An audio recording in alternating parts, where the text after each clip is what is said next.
Thank you for being a fan of mine.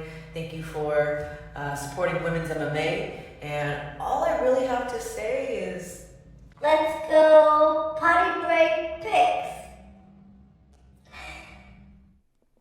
All right. Hey guys, what's going on? Potty break picks here.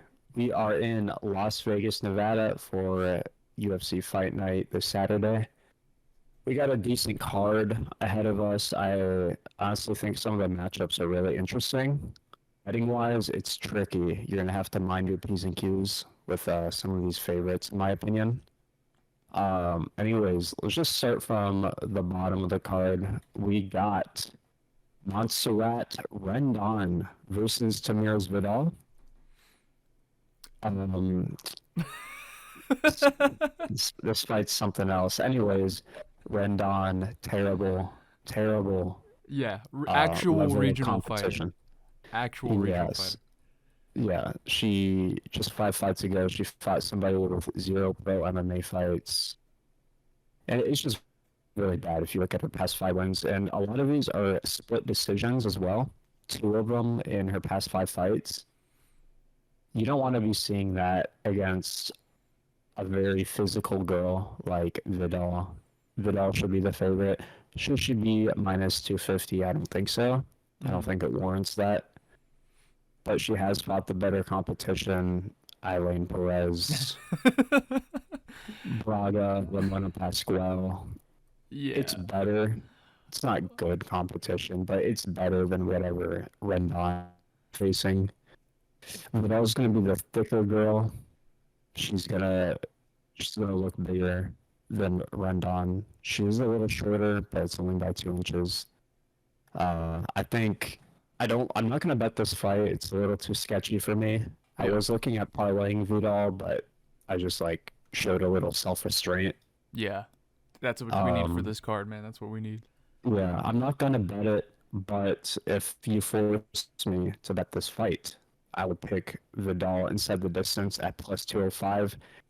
I'm kind of leaning towards that. I'm not gonna bet it myself, but what do you have for this one? I mean, you also mentioned using Vidal as like a parlay piece with another favorite in this card because the odds are somewhat playable if you do it like that. But like, why? Like, what are we getting out of this? It's a Yeah, really rough one. Like, I know we're potty break picks, and I know we got to take the potty break picks, but like, this one really stinks, dude. This one is really hard to bet on. Vidal's win over Island Perez that you mentioned, illegal knee, DQ. She was losing pretty horribly, lost in round 3 at the end. Uh, she doesn't have very convincing decisions. She does have a KO in the contender series, I believe, or at least in her first UFC fight. Um, her submission game, she's just strong. That's really all she's got going for her. And I don't like to bet on people based on just being strong unless they're using the tools that win in women's MMA. She's not really that great from the clinch. yeah. Um, The head and arm throws. yeah. Those are the tools. If I was seeing a head and arm throw, though, money. But yeah, no, this is a rough one. Self restraint is going to be the key on this card. I think there's a lot of weird bookie decisions that make things tempting.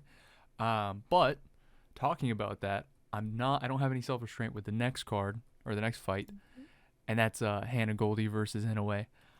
I'm all in on Goldy here.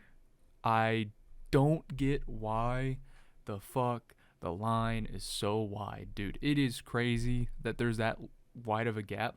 Inoue is not special. Her submissions aren't very convincing, and she does get ragdolled by good wrestlers. Even people who are just strong on top can defend her submission attempts. And Goldie's strong on top. That's one of the few things she has. I mean, look at her, dude. She's fucking yoked, bro. Goldie Yeah, what might the be the fuck? most yoked female MMA fighter, dude. And she's getting on top of a girl who isn't even really 115. I mean, in comparison, if you're viewing them next to each other, I get Goldie has fucking Tyrannosaurus Rex arms, but like Inoue's style doesn't capitalize on her range. Inoue walks in with throwing 1-2s, and can take a hit. And Hannah Goldie actually has a lower strike accuracy, but more of a strike output, which I was really surprised to see based on it's just the people that Goldie fights. She's been facing a lot of people that like to get up in your face and make it a fast fight, like McCann. But where Goldie shines is when she mixes in her wrestling, and I think coming off those losses, I think she's gonna kind of restart and aim to like mix the martial arts together. And if she does that, I mean, she wins. I think she wins by a boring decision, but I think she wins. And it's crazy that you can get her at a little bit over plus 200 right now. Like, I'm going to hammer that. Like, I don't see why not. Inoue doesn't have anything special. I really honestly was like scouring the web to find like something I was missing. Like Hannah Goldie, like, I don't know, just got divorced and lost a finger or something. Like, it's crazy that it's this wide. Do you have anything to Yeah, so I'm kind of with you on this one, actually. I was kind of like, man, this is a weird fight. I might pass on this one as well, but I like what you're saying, and I think Goldie Moneyline is the move. And I will say, in a way, her last fight was 3 years ago. This is a 3-year layoff. Yeah. You don't see fighters have that kind of layoff unless you're like John Jones or something. Like, what is going on with her? Why aren't you fighting in 3 years? It just doesn't make sense. Why come back now? Money? A little bit of money. That's what I'm sensing. Anyways, yeah, give me Golding here. She should be able to enact the wrestling. Yeah. Florida She's local. got the better striking, in my opinion. Yes. Yep. Big fan. All right. Yeah, I like it. I like it. And then next we got, I just have a picture of Usman because that's the only factor that matters in this fight. What do you got for Usman? So, I haven't placed the bet yet. Mhm. I am leaning Usman money line at minus 160. Yeah. Jake Collier is so bad. He's so fucking fat. And I will say, I just saw a picture of him on Twitter. He posted today or yesterday. He looks like in shape for some reason. I don't know. It's weird. Because he's fighting the scariest looking man alive. Dude. He looks in Usman shape, fucking but scary. he looks like small. I don't know. He looks like a 225er. Mm-hmm. And I don't know. He might come in light for this fight, to be honest.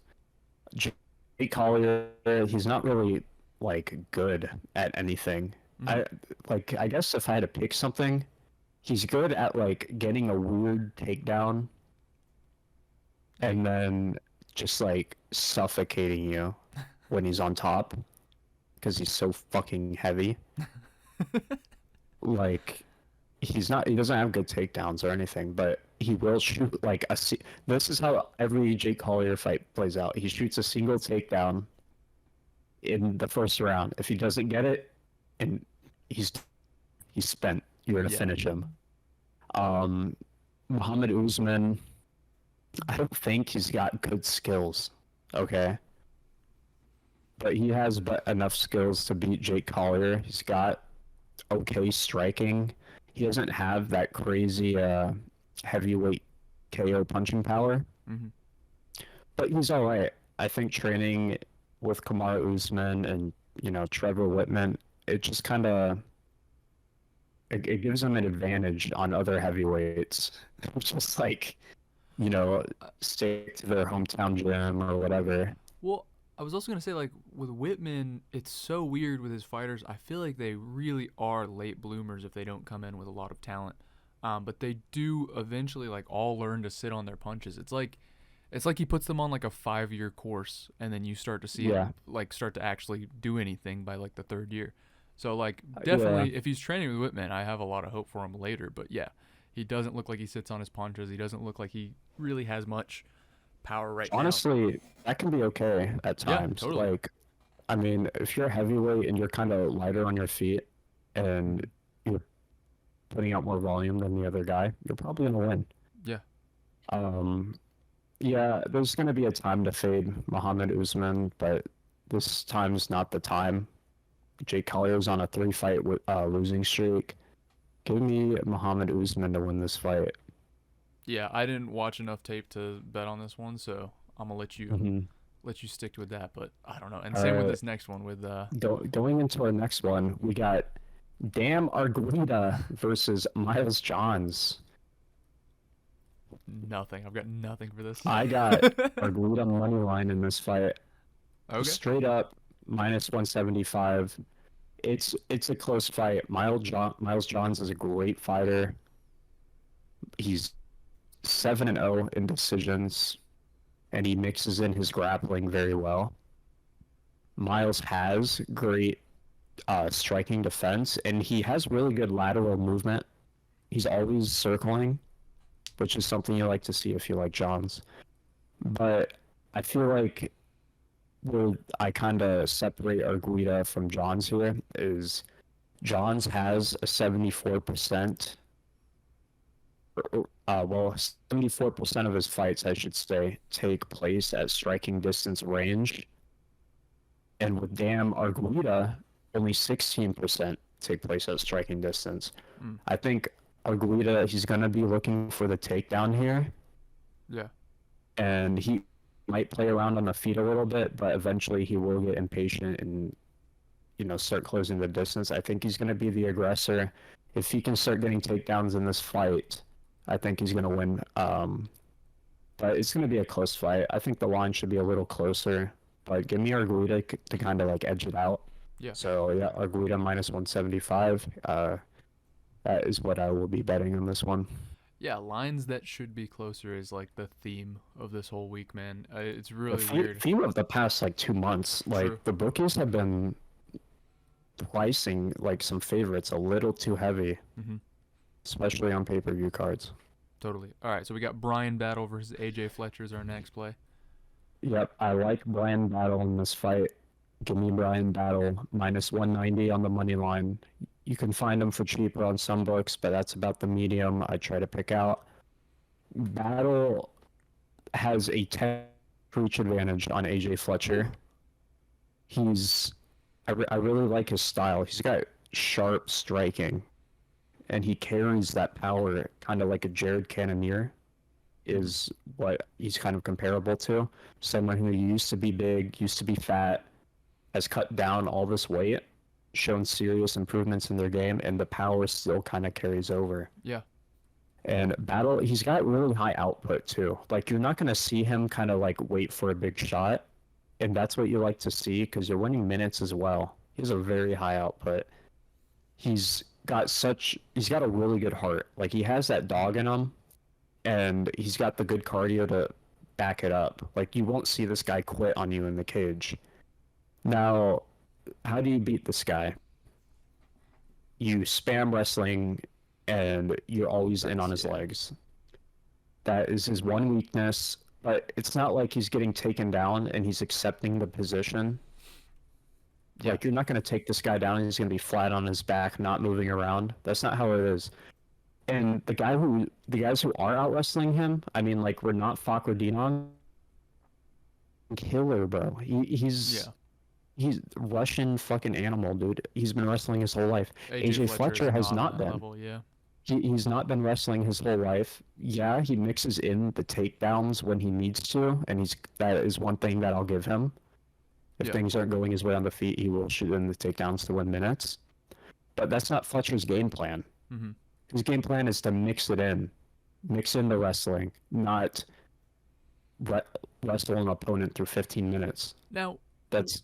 I do have to chime in on, like, I agree that Brian Battle is sharp, but I don't think that he's got the speed advantage. I think AJ Fletcher is much faster, and I think that plays a factor when Brian Battle is so comfortable backing up to the fence. He's good at he doesn't have the best striking defense, but he always outvolumes his opponents anyway. Mm-hmm.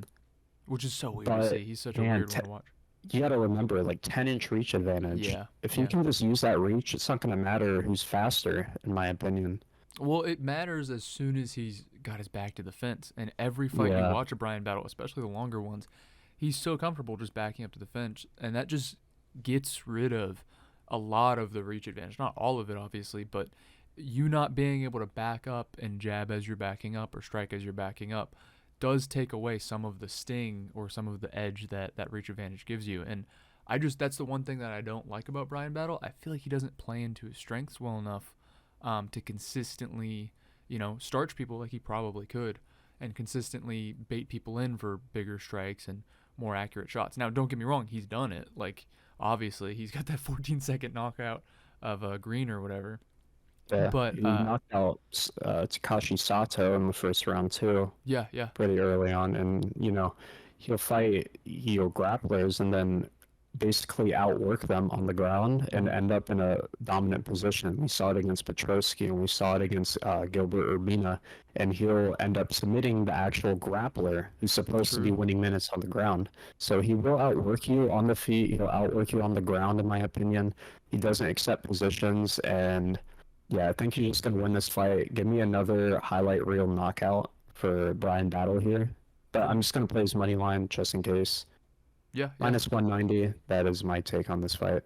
I think my take is just playing the doesn't go to decision. I don't see this fight going to decision. I think they're both very capable of knocking each other out, and I think both of their styles play into one of them getting the other guy. AJ Fletcher's still dangerous even if he's got the striking disadvantage.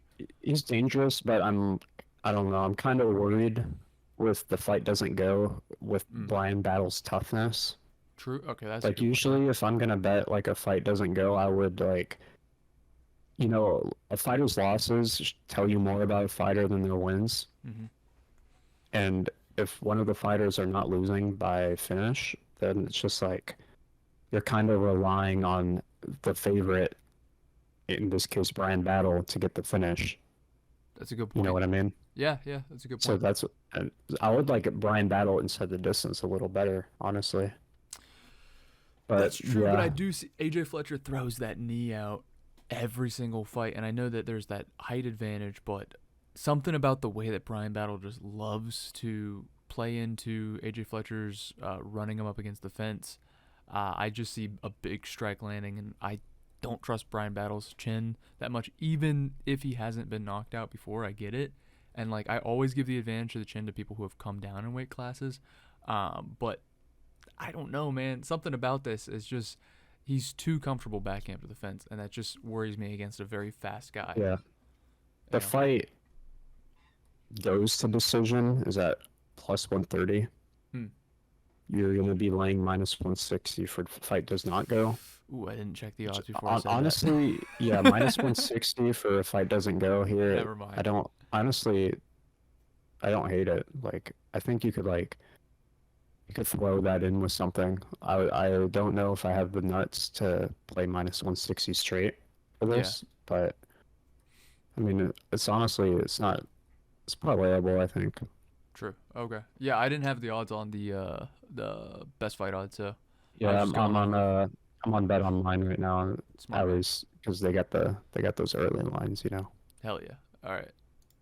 Next, the Samurai Marina Rodriguez versus Michelle, the karate hottie. Dude, this photo.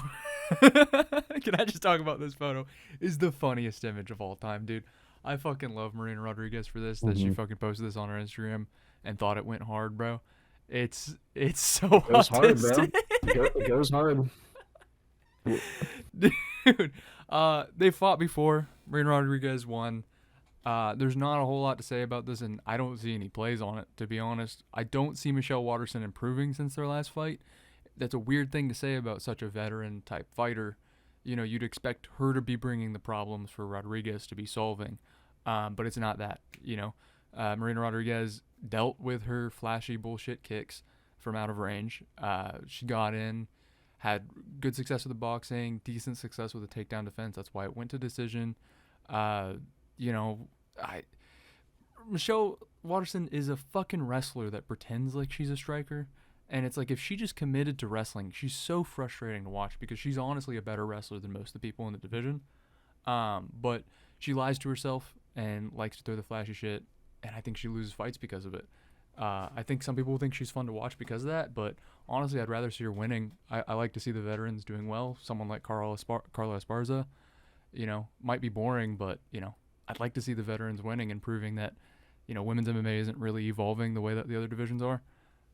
But, walk in, spam 1-2 is working, and it will continue to work.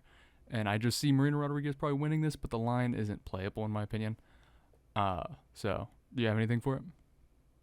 So it's a weird fight. Michelle Watterson's on a 3-fight skid. She's lost 4 out of her past 5 fights. She needs to win this fight. Like like you were saying about the wrestling, if she cannot mix in the wrestling, she's kind of fucked. Every time. Like she honestly could get cut after this fight. She has 11 losses on her record. Like That'd it be could wild happen. to see. Rodriguez, she's won like against some pretty damn good competition. Mm-hmm. Zhao Nanyan, she's on the cusp of a title. Mm-hmm. Mackenzie Dern, Solid. she's up there. And then obviously Michelle Watterson. She got caught by Amanda Lemos. Mm-hmm. I thought she was gonna perform better in that fight, and she lost a decision against Virna Janarova. No shame in that, to be honest. I might be talking out my ass here. I'm really trying to remember. I did watch the tape a while ago, and I didn't rewatch the fight before this because I didn't have any plays for this. But did Rodriguez drop Lemos at one point too before she got knocked out? I'm not sure, but I remember it was a close fight. Yeah, yeah. And I kind of felt like, I think I bet Rodriguez in that fight, and I kind of felt like I got cheated. So you're probably right. Anyways, like I don't think Michelle Watterson is the type to bet when a fighter's on a skid. You know, you'll have a fighter on a skid, and you'll be like, he needs to win this fight. He's gonna fight a smart game plan. I don't think Michelle Watterson is the kind of fighter to say that about. Mm-hmm. I agree. So I'm gonna pick Rodriguez. I'm not gonna bet the fight, but if you force me to, I would take the Michelle Watterson money line. Damn. Interesting. At plus money, because I don't think Rodriguez is gonna finish Michelle Watterson. And you know, Michelle Watterson's, you know, a cornered animal here. She has to win this fight. That's the only reason I would bet her, but again, you would have to force me to. Yeah. So. Yeah. And like I just think Rodriguez is gonna be way more aggressive, knowing that she won the first fight. She'll probably look for more. She has aggression. Like she comes out to like finish. But like, even she's more now that she has the confidence fighting. of knowing that Watterson just doesn't have it, and the fact that Watterson's on a streak of losses. Like it'd be one thing if they fought early in their career or something like that, and then now Watterson's on a streak of wins and Rodriguez is too. Like I could see a little bit of nerves going into that, thinking that she improved, but she hasn't improved. And it's like Watterson. Watterson has never improved. I've never seen any improvements out of her. The wrestling. She's the same fighter I've seen. The wrestling. I will say her wrestling has gotten better throughout her career, but she doesn't implement it. So it's like, is it really better if she doesn't use it? It doesn't matter if she doesn't, do it. Exactly. And it's like she just doesn't bring the problems to the fighters. As the veteran fighter, in my opinion, I think you should be the one coming in, implementing your game, and then the contenders should be the ones that are trying to have to solve your problems. But Watterson just doesn't do that. She doesn't implement her game. You know, it's really frustrating. She has okay like kicks, but like you can't look at any part of her game, her stand up or in her wrestling, and be like, that's something you can count on. Yeah, that's a problem that you can't look at her and be like, oh, Rodriguez is gonna have to solve her kicks. Yeah. No. Is there a prop bet? She's not going to have to solve anything. Bro, is there a prop bet for amount of karate point-style head kicks she lands? Because I bet on that. She's not going to knock anybody out. Yeah, dude. Olympic karate fucking... Number of shadow boxing air punches she throws.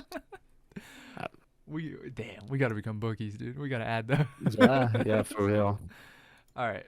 And then we got probably one of the best fights of the night. I mean, if it weren't for the main event, this would be the best fight of the night, in my opinion. This could be a main event, in my opinion. For real. No, I agree. A fight night. I've never seen Ige go against someone that is so equal when it comes to where their careers are. And I think in a vacuum, this is a dead even fight. But the problem is that, like you were saying about Bryce Mitchell, he's got a lot of shit going on. And Ige has a reason to win this. So I edge Ige, and I also love Ige, so I'm a little more biased. But if I was looking out of this outside of all that, Ige wins this, and I probably would have bet him anyways. But on top of what's going on with Bryce Mitchell, if you want to touch on that. Yeah, so he has one testicle.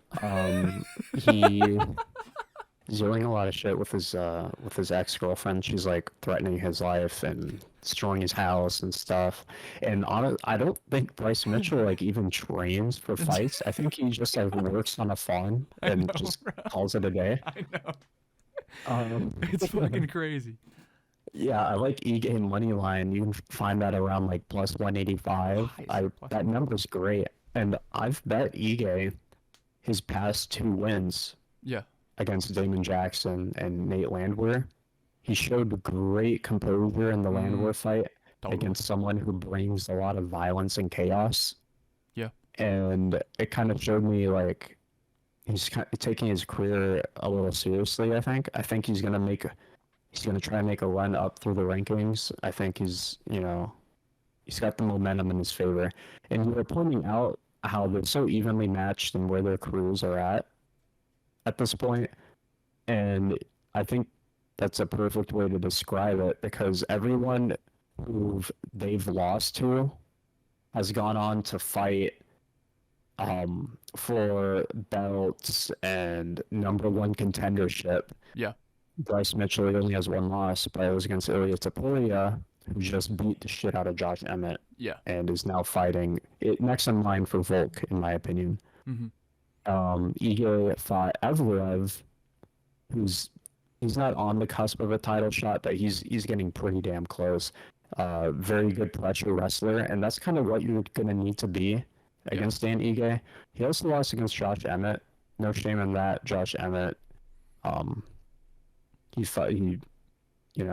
slept on Josh Emmett, but yeah, he is good.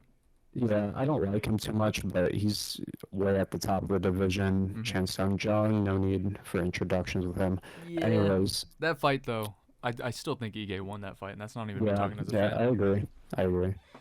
I think Ige is obviously going to have the better striking, and in my opinion, I think he's fought the better competition. I agree with that.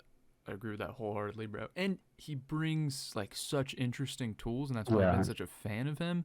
But like, you're starting to see him put it together. It's not just like, ooh, I'm gonna try this time, this time. He's You know? figuring himself out, Exactly. and he's showing a lot more composure, and like he's not headhunting. You Yeah, know? totally. And also not just spamming takedowns too. There was a part of his career earlier where it was like he just learned how to double leg. It was like he's one of those fighters similar to like I don't want to compare him to Aldo skill wise, but like you can tell when Aldo learned something new right before the fight. Like he's gonna do it over and over and over. You know what I mean? And like there's a couple of fighters like that, like Sandhagen I think is another example where it's like they get a fixation on a certain way to fight, and in the last couple of his wins you've started to see more of like putting it all together and like using what works, not just using what's new, sort of. And like it's such an opposite training style and mindset to someone like Bryce Mitchell. Yeah, I agree with that.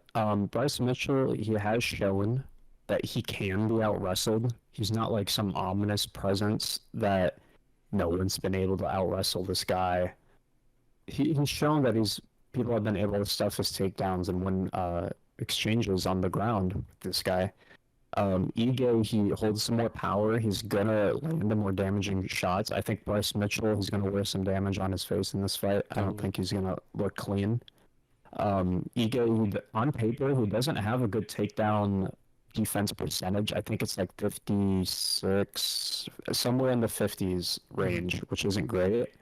But I feel like it's kind of not indicative of the way who he's fighting. He's fighting Evloev. His game is only wrestling. Josh Emmett, a very good wrestler. Cheng Sung Jung, he can wrestle. Yeah, totally. Like he's not getting taken down by people who don't know how to wrestle, to be honest. Percentages can be deceptive like that, yeah. Yeah, and I think he's kind of improved that. I think that's something he's been working on. He's only been taken down by elite guys. Give me Dan Ige to keep this fight standing, and I don't think it's going to look close on the feet. True. Dan Ige money line is fucking clean, dude. Dan Ige plus money on most fights I'd be tempted by, but against someone who's dead even with him, like, fucking easy. And all the shit happening in the background of Bryce Mitchell's life, too, just, like, makes me that much more confident. Yeah. All right. And then for the main event, I've got jack shit for this, dude. Both these guys are so good. I don't want to touch it. I'm honestly too much of a pussy to touch it. What do you got, Sam? It's pretty even in the matchup, in my opinion, but I always try and find, like, a spot in the main event, unless it's not really bettable, obviously, but this fight is bettable in my opinion. I have found the slight edge in Mateusz Gamrot. He is taking on Rafael Fiziev.